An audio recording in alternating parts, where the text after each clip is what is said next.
tout ce qu'on vient de dire, on va le couper, là, puis on va partir de ce moment-ci, OK? Fait que les gens sauront jamais ce qu'on a dit avant, là. Ouf, mais ça, par exemple, sur Patreon, les extras... Oh, les extras sur Patreon. On va se faire la palette, Olivier! Et là là là là! On n'a pas de Patreon, tout le monde. Hey! On a eu une grosse semaine, hein? Une belle semaine, c'est notre première. D'abord, Grosse, ouais. on est aussi allé, hein, à Marie-Louise Arsenault. Ah oui, l'émission Tout peut arriver, Tout samedi. peut arriver. Comment t'as apprécié ton expérience, Julia? C'était très bien. C'était bien? T'aimais ça? J'ai peur de ce que tu vas me dire. Quel moment tu préfères? Est-ce que t'as adoré le moment où tout le monde a ri de ton âge? Ah oui, c'était le fun, ça, quand les gens ont ri du fait que je suis née en 1999. On va l'écouter, OK? Oh non! Julia Pagé. Bonjour. Née le 19 juin 1999 à Montréal. Oui. Tout le monde est crampé. Mais moi, je ris aussi, là. Olivier, attends, dis-moi que tu vas passer le moment où on parle de ton âge, là. De mon âge. T'as Ouais, ça, là, attends, dans ta petite... j'ai peut-être ça quelque Sur part. ta tablette, là? Faut savoir que mon âge, ça fait un peu l'objet d'un genre de D'un culte. d'un culte. Ouais. Ben là, je l'aurais pas dit comme ça, mais vu que tu le dis, d'un Mais questionnement. moi, il y a des gens qui m'écrivent, comme souvent, pour me demander, non, mais pour vrai, il y a quel âge, Olivier? Et je leur donne toujours une réponse différente. Yes! Je sème le doute. T'as très bien compris le mandat. Puis Marie-Louise a dit, non, pas de doute, on va le dire. Attends, fait que là, il faut savoir que sous chaque vidéo, dès que je publie une vidéo sur YouTube, que Rad publie une vidéo et dont je fais partie, il y a une question sur mon âge. On s'amuse de ça au final. Tu sais, les premières saisons de Qu'est-ce qui se passe, je faisais des blagues. Sur le fait qu'on Sur était mon dans la âge, même qu'on était dans la même génération. génération, voilà. Juste ça, c'est comme ça vole un peu trop loin. Ouais, moi, j'ai toujours été fan d'humour absurde. Donc, mais des fois, je parlais d'une anecdote reliée à mon adolescence, puis un événement culturel. Puis là, les gens disaient dans les commentaires, genre, Attends. les il y a- indices ouais. s'accumulent, l'enquête se poursuit. Les Ben là, vaccins n'existaient pas encore. Il c'est doit ça. avoir. Ouais. Ben là, les vaccins. On avait dit. Tu es un contemporain de Pasteur, Louis Pasteur. Jeanne-Mance, tu l'as connu, là. Ouais, mais La moi, bonne j'étais là. Jeanne-Mance. C'est moi qui ai déroulé le tapis rouge quand C'est j'étais arrivé ça. à Montréal. Oui. Mais, Marianne mais Fille là, du Roi. tout ça, c'est moi qui ai eu l'idée d'amener les filles du roi Filles ici. du Roi. Mais, donc, toute cette enquête a un point culminant. Tout ce suspense a été crevé parce que Marie-Louise, tout à coup, s'est permis de révéler mon âge. On va passer l'extrait. Olivier Bourmas, né le 30 juin 1900 à Montréal. Est-ce que c'est un vieux, Olivier Bourmas? Ah, ben, il faut lui demander. C'est dans la tête, C'est hein, bon. on dit ça. Non, mais vous avez 30 ans. Vous avez une différence Exactement. tous les deux. Voyons, qu'est-ce qui se T'abuses. passe? Attends, Qu'est-ce qui t'abuses. se passe? C'est quoi ça, Thomas? C'est comme ça que c'est... Ça a sorti de même. Ah! C'est sorti comme ça des autres. N'importe C'est quoi. bien bête. Mais on fait pas les choses comme ça, Olivier. Mais c'est bien bête. Le mystère reste entier. Mon Dieu, on le saura jamais. Mais non, On le saura jamais en rattrapage sur audio. Allez pas chercher Non, un rattrapage non, sur non. audio, vous trouverez pas. Qu'est-ce qui se passe dans le corridor de Radio Cannes? Qu'est-ce qui se passe avec Olivier et Julia? Aurais-tu envie de parler d'actualité, Olivier? Ouais, on va briser une tradition, hein, je pense. C'est-à-dire? Ah oui, tu commences. Je pense que c'est moi qui va commencer Comment tu aujourd'hui. te sens par rapport à C'est ça? Rachel qui a décidé. Moi, je suis une petite bête d'habitude. Hein. Ah oui, c'est ça. On Ouais. est tout dérangé dans nos habitudes, mais c'est pas grave. Ça va bien se passer. Tu penses? Oui. Tu vas être là pour m'accompagner là-dedans? Je vais tout faire. Alors, ce dont je veux te parler aujourd'hui, c'est du vent. là. C'est de cet élément-là, de l'ouragan. Ah, Ouais. ouais. Ça va pas très bien, là, côté météorologique aux États-Unis. On enregistre jeudi matin. Ce qu'on sait, c'est qu'on va se souvenir longtemps de l'ouragan Milton qui a touché terre en Floride dans la nuit de mercredi à jeudi. Il a été décrit par Joe Biden, le président des États-Unis, comme ce qui pourrait être la pire tempête à frapper la péninsule floridienne en un siècle. Milton, c'est un des ouragans qui s'est intensifié le plus rapidement dans l'histoire. En fait, il détient la 3e position. Il a fait ce triste podium. Il n'était qu'une tempête tropicale dimanche, donc même pas un ouragan. Et 24 heures plus tard, il était déjà classé ouragan de force 5 sur l'échelle Saffir-Simpson. Donc, ça, c'est une échelle qui est basée sur la vitesse des vents. C'est le plus haut niveau de puissance. On dit qu'un ouragan s'intensifie rapidement quand ses vents les plus rapides gagnent 55 km/h en une journée. OK? Ça, c'est une intensification Ouais. rapide. Les vents de Milton ont gagné 145 km/h en une journée. C'est une intensification rapide extrême, ça. La vitesse des vents, à son plus puissant, c'était 280 km/h. Et ce qui explique cette intensification rapide-là, c'est la chaleur de l'eau et de l'air où se développe l'ouragan. Plus plus la température de l'eau est élevée, plus ça donne de l'énergie à la tempête. Ça fait tourner l'ouragan plus rapidement. Et aussi, la température, ça cause une évaporation plus rapide de l'eau, ce qui charge l'ouragan en humidité.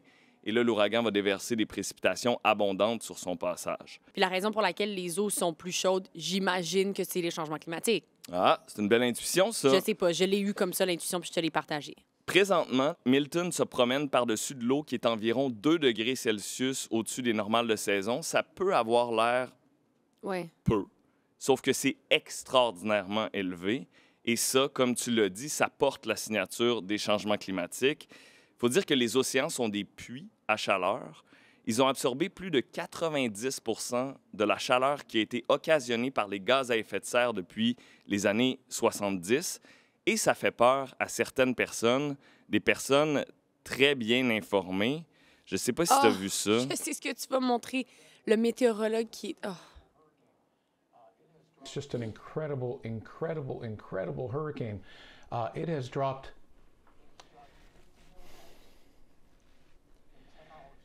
It has dropped 50 millibars in 10 hours. I apologize. This is just horrific. Alors, ce qu'on vient de voir, c'est John Morale, un météorologue de 40 ans d'expérience qui pleure sur les ondes d'une station locale de NBC à Miami. En fait, il est secoué par la puissance des phénomènes météo qu'il est forcé de présenter ces dernières semaines. Il faut dire que la Floride se remet à peine là, de l'ouragan Helen, qui a touché terre il y a 2 semaines, qui a semé le chaos sur son passage. Et John Morale s'est expliqué, il a dit, pendant des décennies, il s'est senti en contrôle, pas de la météo, mais du message. Il avait l'impression que s'il parvenait à informer convenablement le public, il pourrait le guider sécuritairement à travers n'importe quelle tempête. Sauf qu'aujourd'hui, avec les dérèglements climatiques, son état est passé de ce qu'il décrit comme une inquiétude calme à une consternation agitée. Wow. Il ne sait plus, là. Il est devant un mur un peu d'incertitude et ça, visiblement, ça l'affecte émotionnellement. Non, mais tu en as vu passer des experts aux nouvelles. Est-ce que tu as souvenir de voir un expert dans quelconque domaine pleurer en ondes? Non. Peut-être que j'en oublie, là, mais non. Ça, c'est assez particulier, là. Ceci dit, on peut comprendre son inquiétude parce que quand on regarde le bilan des ouragans puissants à avoir touché les États-Unis ces dernières années, ça frappe. De 1959 à 2016, OK? Dans une période de 57 ans, il y a 8 ouragans de catégorie 4 et 5 qui ont touché les États-Unis. Depuis 2017, donc depuis cette période-là, dans les 8 années suivantes, il y a 8 ouragans de catégorie 4 ou 5 qui ont frappé les États-Unis. Donc, il y a le même nombre d'ouragans très puissants qui ont frappé les États-Unis dans les 8 dernières années que dans les 57 précédentes. Et ça, on en a parlé un peu tantôt, ça porte la marque des changements climatiques. Ce qu'ils font, les changements climatiques, c'est qu'ils augmentent les chances que les ouragans soient plus puissants et soient plus rapides. On enregistre jeudi matin. Vous allez avoir de meilleures idées là, au moment d'écouter vendredi en fin de journée ou peut-être vous nous écoutez, la fin de semaine. On ne sait pas, c'est encore très fragmentaire parce que Milton n'a pas terminé sa trajectoire, n'a pas fini de traverser les États-Unis et plus précisément la péninsule de la Floride. Il traverse la péninsule de la Floride d'ouest en est. On en sait très peu sur les dégâts. Il y a eu quelques vidéos de dégâts matériels. On déplore, ceci dit, déjà des morts parce qu'il y a eu des tempêtes qui ont été créées par l'ouragan avant même que l'ouragan touche terre. Et il y a quelques morts dont on n'a pas le chiffre exact déjà, qui ont été pris dans ces tornades-là qui ont été provoquées par l'ouragan. Il y avait un ordre d'évacuation obligatoire touchant près de 6 millions de personnes. Hein? Ouais. Attends, il y a 6 millions de personnes qui ont dû évacuer leur domicile. Oui, certains ne sont pas parvenus à fuir, notamment parce que les hôtels étaient complets, parce qu'il y avait une pénurie de carburant, tout le monde va chercher de l'essence, parce que certains ont été incapables de louer une voiture ou de réserver un vol pour quitter la région, donc ont dû rester sur place. Et tout ça se passe sur fond de campagne électorale américaine. Exactement, Julia. Tout ça, Merci. c'est sur fond de campagne présidentielle. Les élections, c'est le 5 novembre. C'est ça que j'avais décrit dans mon texte. T'allais là. Oui. Et évidemment, ça s'est invité dans la campagne. Est-ce que ça s'est invité dans la campagne pour parler de lutte au changement climatique?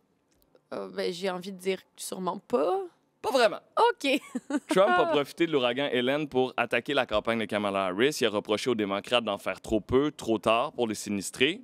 Ça, ça va. C'est une critique légitime. Mais il en a profité aussi pour répandre des fausses informations. Notamment, il a prétendu, à tort, que le gouverneur républicain de Géorgie, Brian Kemp, n'était pas capable de rejoindre Joe Biden, le président américain. Ce qui était faux. Bon. Ce qui était faux. Il a aussi accusé les démocrates d'avoir volé l'argent de l'Agence fédérale de réponse aux catastrophes naturelles pour le donner aux immigrés illégaux. Cette fois-ci, pour l'ouragan Milton, la campagne de Harris a pris les devants, a réagi avant même que l'ouragan touche terre. Elle a affirmé que les fausses informations propagées par Donald Trump étaient dangereuses parce qu'elles font peur aux citoyens américains qui peuvent penser que le gouvernement ne sera pas en mesure de les aider.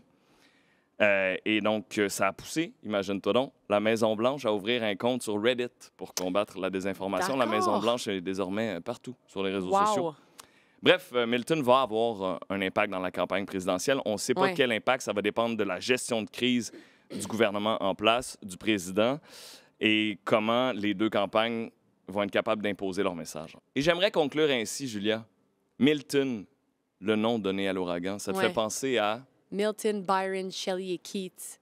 Non, dans Speak White. Ah, OK. Oui, je comprends. Speak, oui, Speak White. Comme il est beau de vous entendre parler de Paradise Lost ou du profil gracieux et anonyme qui tremble dans les sonnets de Shakespeare. Non? Nous sommes un peu plein culte et bègues, mais ne sommes pas sourds au génie d'une langue. Parlez-nous avec l'accent de Milton et Byron et Shelley et Keats. Mais pardonnez-nous de n'avoir pour réponse que les chants rauques de nos ancêtres et le chagrin de Nelly Grand. Speak White! J'ai appris ça en secondaire 5, peut-être, mais c'est beau. Allez voir la performance de Michel Lalonde, ça existe. Oui, mais oui, à la Nuit de la Poésie 1970. Sur YouTube. Mais c'était pas à ce Milton-là que je voulais que... Excusez, on revient. Cette référence, là, évidemment, t'en as profité pour plugger tes connaissances culturelles, ce qui est correct, hein? C'est un classique. Hein? En soi, c'est un segment. Pour vrai, en soi, c'est pour moi, il n'y avait pas de doute que c'est là où tu allais. Non. Je parlais de Milton Friedman. Ah, l'économiste. Oui. Bon, très bien. J'avoue que ça a plus de sens.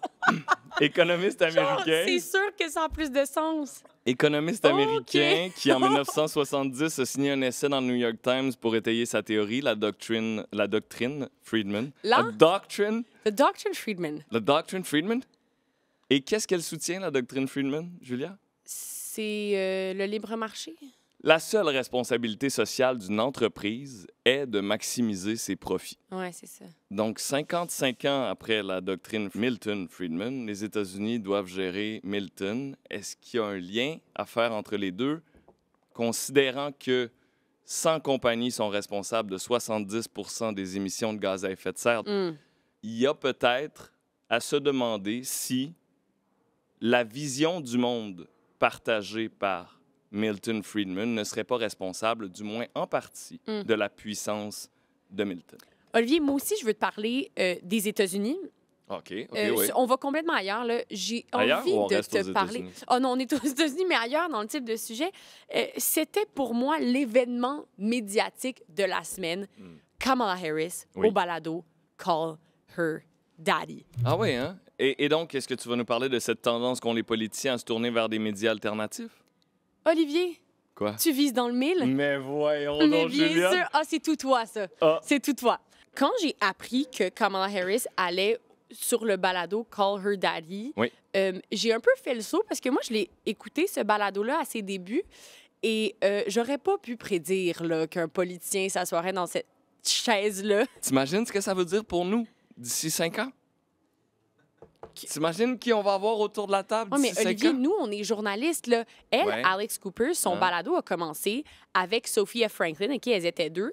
Et elle parlait de sexe, de relations, mais de façon très, disons, très explicite, là, souvent vulgaire. Oui, c'est comme sexe oral, mais honnêtement, elles allaient plus loin. Comme ça allait loin, c'était très drôle, très divertissant.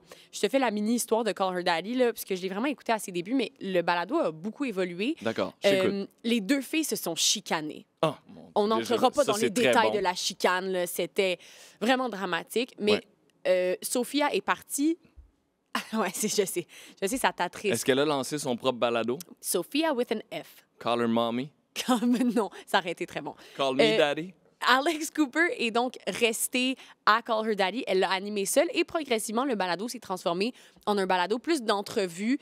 Alex Cooper s'est un peu assagi et là, elle reçoit des célébrités, des personnalités du web et apparemment des politiciens parce que Kamala Harris est allée faire son tour. Trump, lui aussi, est bien lancé dans sa tournée des balados. Là. Il est allé chez Theo Von, chez Lex Friedman, chez Logan Paul. Là, apparemment, il essaye d'aller à Joe Rogan. Kamala Harris est aussi allée au balado, je ne sais pas si tu le connais, All the Smoke, un balado, un très populaire balado sur le basketball. Ah ben voyons. Étonnant. C'est une fan de basket, elle? Elle a comme un peu parlé de basket, mais c'était plus une entrevue qui ressemblait un peu à celle de Call Her Daddy. Faut pas chercher très loin pour comprendre ce qui pousse les politiciens à aller sur des balados. Faut pas chercher de midi à 14h. Faut pas chercher de midi à 14h. Faut aller chercher dans les codes d'écoute qui sont excessivement élevés de ces balados-là. L'entrevue de Trump au balado de Lex Friedman, c'est 5 millions de vues sur YouTube. Celle chez Theo Von, c'est 13 millions de vues.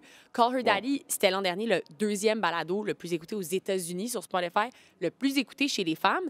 Et là, je me permets une comparaison un peu boiteuse parce qu'on compare des YouTube, Spotify à des codes d'écoute de direct. Là. Ouais. Mais si on regarde les chaînes de nouvelles traditionnelles, l'an dernier, c'est Fox News qui arrivait au sommet du palmarès pour les chaînes d'infos aux États-Unis avec une moyenne de code d'écoute de 1,9 million de vues.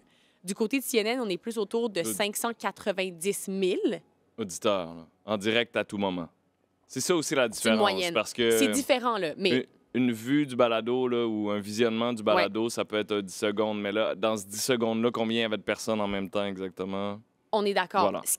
Le chiffre qui est peut-être plus intéressant, c'est que dans le cas et de CNN et de Fox, les codes d'écoute avaient baissé de 20 par rapport à l'année précédente. Ouais. Donc, les médias traditionnels sont de moins en moins consommés. Les balados sont de plus en plus consommés, surtout chez les jeunes. Et donc, ça permet d'expliquer pourquoi les politiciens se tournent vers ce genre de plateforme. Et c'est ce qui me fait espérer aussi qu'on reçoive tous les plus grands politiciens ici, parce que, je veux dire... Dès que les élections sont déclenchées, là, ils l'ont sont dit obligés dans de le- venir à notre table. Je lisais une entrevue de CBS avec le professeur de sciences politiques au St. Anselm College, Chris Galdieri. Tout ça était difficile à dire.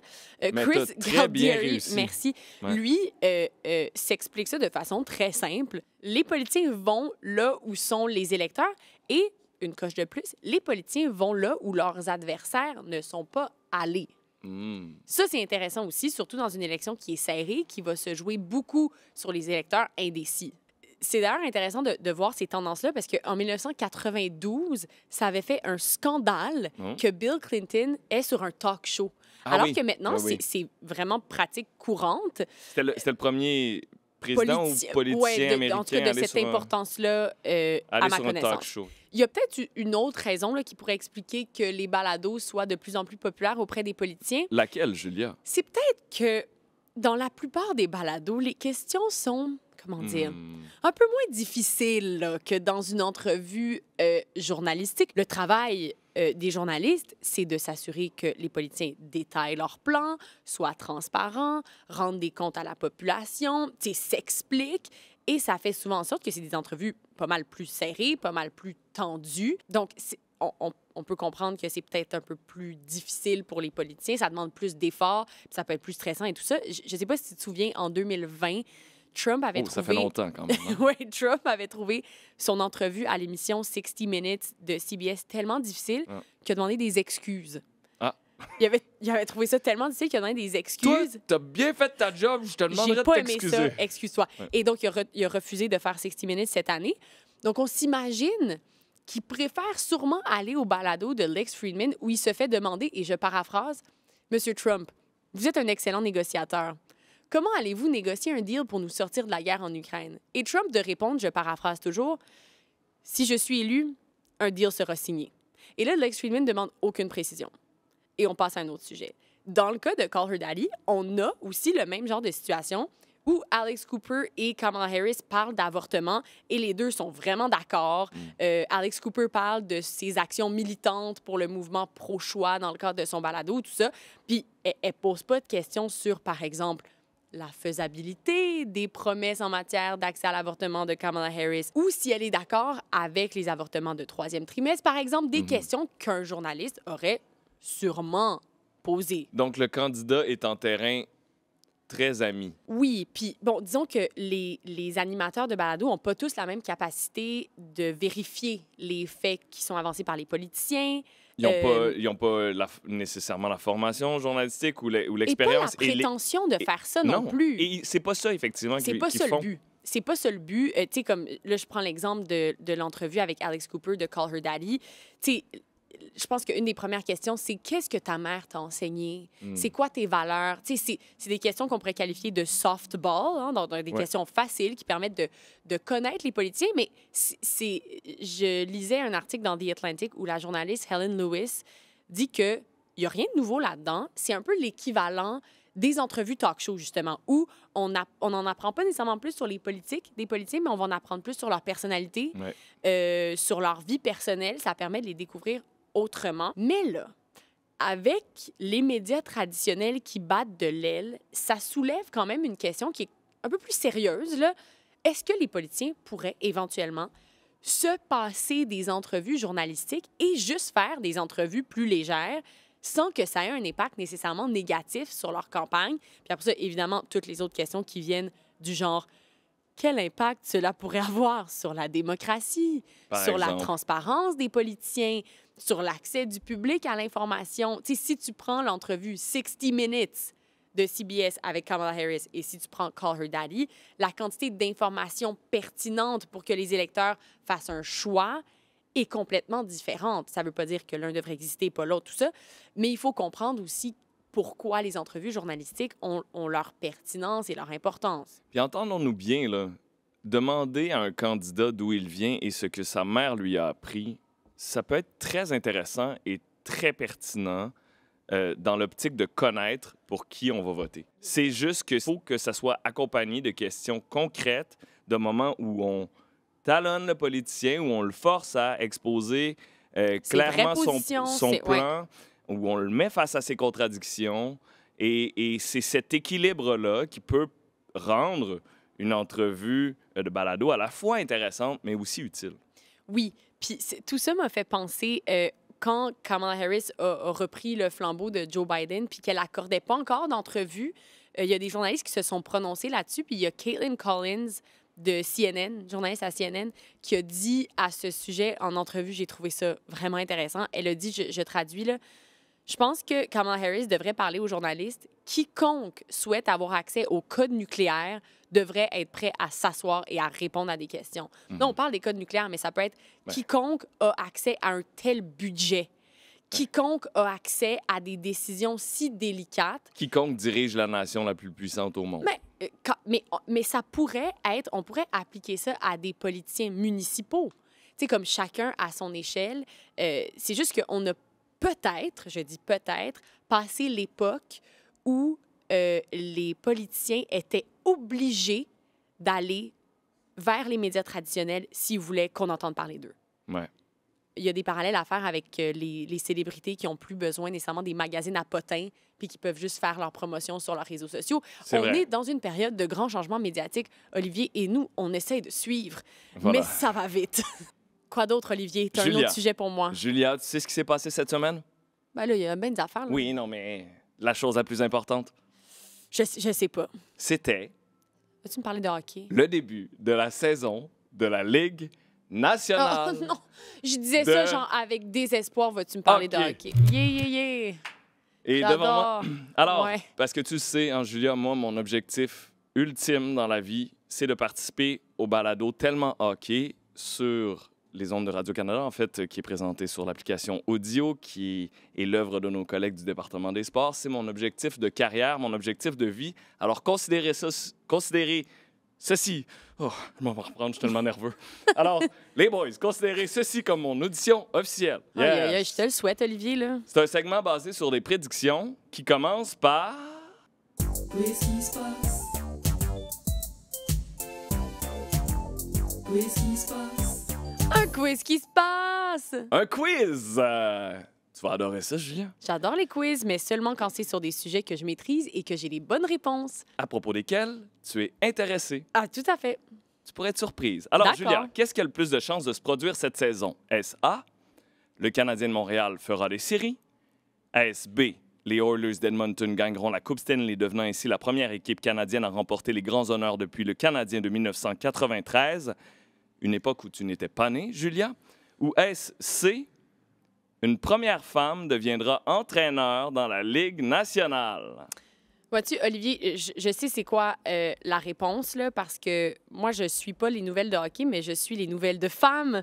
Et donc, je l'ai vu. Et ceci dit, je voyais sous les publications qui parlent de cette nouvelle, puisque c'est ça la bonne réponse. C'est C, n'est-ce pas? C'est C, une première femme est devenue entraîneuse dans la Ligue nationale de hockey. Sous ces publications-là qui racontaient cette nouvelle-là, le nombre de commentaires sexistes est ahurissant. Le milieu du hockey est un milieu extrêmement conservateur et donc cette avancée-là est significative. Hein? Jessica Campbell, 32 ans. 32 ans, c'est ça aussi, parce que c'est rare les jeunes entraîneurs de hockey dans la Ligue nationale de hockey. Et là, en plus, hein, est-ce qu'on peut dire ça comme ça? En plus, c'est une femme. Donc, oui. 2 exceptions, si on peut dire. Elle a été nommée entraîneuse adjointe du Kraken cet été pour épauler le nouvel entraîneur-chef Dan Bylsma, qui lui est un vétéran, là.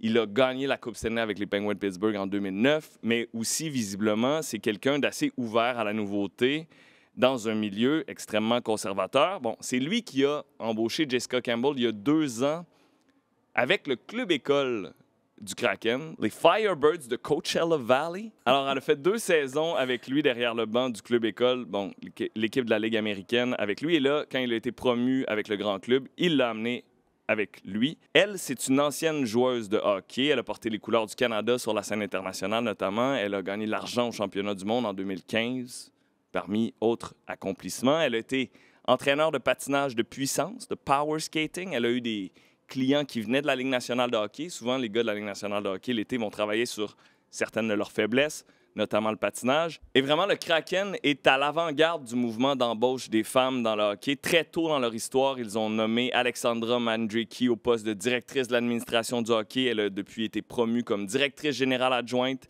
Le Kraken a aussi embauché la première femme dépisteuse professionnelle de la Ligue nationale de hockey, Cammy Granato, en 2019. En fait, selon le DJ Ron Francis, 44 % des employés du Kraken sont des femmes. Selon le DJ? Le DJ. J'ai-tu dit ça? Selon le DG. Oh, OK. Selon le DG. Selon le DG. Selon le directeur général, Ron Francis. J'étais à ça d'aller voir du hockey, là. Mais là, justement, en fait, je me dis, est-ce que ça aurait le potentiel de t'intéresser au hockey, ça, Julia? N'est-ce pas la poignée par laquelle on t'amène vers le hockey professionnel? Et l'année prochaine... Le DJ, ça, oui! Et l'année prochaine, tu rentres dans le pool? Ah oui, parce qu'il y a un pool à rad, puis moi, j'ai même pas été invitée. Comme oui, on t'a invité. Non, j'ai pas été invitée. Tout le monde a tenu pour acquis que ça m'intéressait pas. Ils se sont rencontrés hier, ils ont eu bien du fun. Rachel, puis moi, on n'était pas invités. Non. On rentrera pas là-dedans, là, mais ça a créé d'énormes tensions dans l'équipe. Donc, l'année prochaine, maintenant que tu t'intéresses au hockey, tu vas participer au pool? Je vais me créer mon propre pool. Olivier, Julia, sors tes jingles. J'aimerais le jingle quiz qui se passe. Ben, je viens de le faire jouer. Ah ben, vas-y. Tu vas me quizer encore. Oh que oui. Quiz qui se passe. Il est bien, non? Quiz Ouais. qui se passe. Ouais. Pourquoi je te l'ai gagné. fais un quiz qui se passe? Parce que cette semaine, je suis tombée dans un rabbit hole. Peux-tu me franciser rabbit hole? Oui, un trou de renard. Un trou de renard. Un trou de lapin. Dans un trou de lapin. Un vortex. De thème démographie.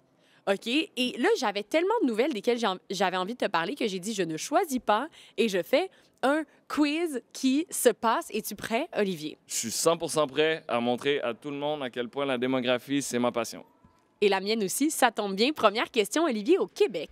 À la fin des années 1950, l'indice synthétique de fécondité, donc le nombre moyen d'enfants qu'une femme peut s'attendre à avoir au cours de sa vie, était de 4. Qu'en était-il en 2023? Sous le seuil de reproduction de la population qui est de 2,1, donc quelque chose comme 1,8 ou 1,9. 1, il faut dire, en français, il faut dire virgule. 1,8 ou 1,9. On parle de 1,38. Oh, c'est le plus c'est faible encore dans plus l'histoire bas du que Québec. je l'aurais. Et tu as raison de mentionner ce fameux seuil de renouvellement de la population.